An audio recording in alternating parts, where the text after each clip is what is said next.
தேவனுடைய விசுவாச மக்கள் தேவனுடன் உறவாடுவதற்குரிய அனுபவங்களை கூட்டு வழிபாடு, குடும்ப வழிபாடு, குழுக்கள் வழிபாடு என பல்வேறு நிலைகளில் கர்த்தரை வழிபட்டு அவருடன் உறவு கொள்கின்ற போதிலும் தேவனுடன் தனிமையில் உறவாடும் அனுபவமே அனைத்திலும் சிறந்ததும் மேலானதும் ஆகும். நம் ஆண்டவர் தமது சீடர்கள் மற்றும் மக்களுடன் சேர்ந்து வழிபாடு ஜெபங்கள் செய்து வந்த போதிலும் லூக்கா 6:12 கண்டுள்ளபடி தேவனுடனான தனிமை உறவாடுதலை அவர் தவறாமல் மேற்கொண்டு வந்தார். அந்நாட்களில் என்னும் அந்த வார்த்தை ஆண்டவர் பிதாவுடன் தனித்திருந்த அனுபவத்தை கோடிட்டு காட்டுகிறது.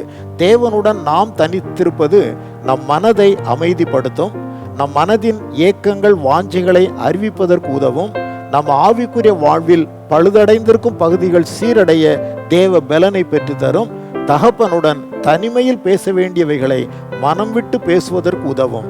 எனவே தேவனுடனான தனிமை நேரத்தை நாம் விட்டுவிடாதிருக்க வேண்டும்.